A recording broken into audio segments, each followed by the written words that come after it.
دیکھنا میلاد النبی کا جب مہینہ آتا ہے، آقا علیہ السلام کا آمد والا جب مہینہ آتا ہے تو وہ بہاریں لے کے آتا ہے، وہ ساتھ بہاریں لے کے آتا ہے۔ کسی طرف آقا علیہ السلام کے ذکر کی بہار آتی ہے، کسی طرف قرآن مجید کی تلاوت کی بہار آتی ہے، کسی طرف آقا کریم علیہ السلام کی نعتوں کی بہار آتی ہے، کسی طرف آقا علیہ السلام پر درود و سلام کی بہار آتی ہے۔ ربیع الاول کا مہینہ اپنے ساتھ بہاریں لے کے آتا ہے، اور یہ ساری بہاریں اللہ اور اس کے رسول کے ذکر کی کس لیے ہیں؟ دوستان محترم، مجھے اور آپ کو غفلت سے بیدار کرنے کے لیے۔ اگر ہم آقا علیہ السلام کا ذکر کر کے، اللہ اور اس کے محبوب کا ذکر کر کے، محافل سجا کے، جلوس نکال کے، میلاد النبی کے پروگرام کر کے اگر ہم غفلت کو نہیں نکالتے، اگر ہم غفلت سے بیدار نہیں ہوتے، تو پھر ہم نے میلاد کے مقصد کو نہیں سمجھا، آقا علیہ السلام کی ولادت کے مقصد کو نہیں سمجھا۔ اللہ کے محبوب کس لیے تشریف لائے؟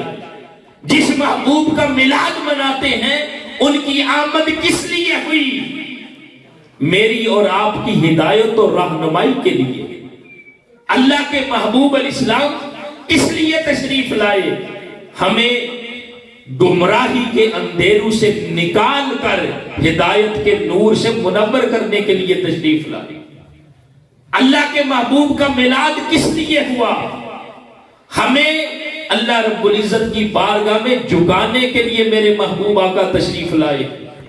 تو اگر ہم ایک مہینہ اور بالخصوص ایک دن 12 ربیع الاول کا اگر ہم اس کو جوش و خروش سے مناتے ہیں، اور جو پورا سال ہے اگر ہم اپنے محبوب آقا کی سنت اور سیرت کو نہیں اپناتے، اپنے محبوب آقا کی تعلیمات کو نہیں اپناتے، ہم اپنی پیشانیوں کو سجدوں کی لذت نہیں دیتے، اگر ہم خدا کی بارگاہ میں جھکتے نہیں ہیں، تو پھر میلاد النبی سے ہم نے کیا حاصل کیا؟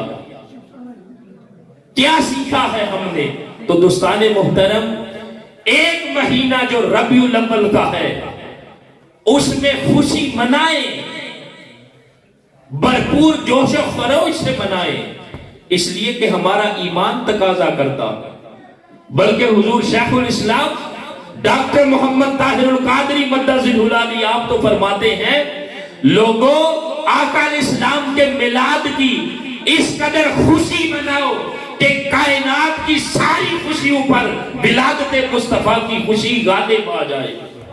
یعنی اگر ہمارے نزدیک کوئی سب سے بڑی خوشی ہے تو وہ آقا علیہ السلام کے میلاد کی خوشی ہے، آقا علیہ السلام کی ولادت کی خوشی ہے۔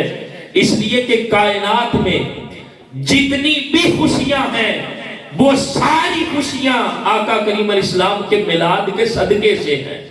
تو آقا کریم علیہ السلام کے میلاد کی خوشی منائیں، بھرپور منائیں، اس لیے کہ ایمان مضبوط ہوتا ہے۔ آقا علیہ السلام کا جب ذکر خیر کرتے ہیں تو ایمان کو تقویت ملتی ہے، لیکن وہ سیرت، وہ تعلیمات، وہ شریعت مطہرہ کے احکامات جو اللہ کے محبوب لے کے آئے ہیں، وہ احکامات، وہ سنت اور سیرت کی تعلیمات کو نہ بھولیں۔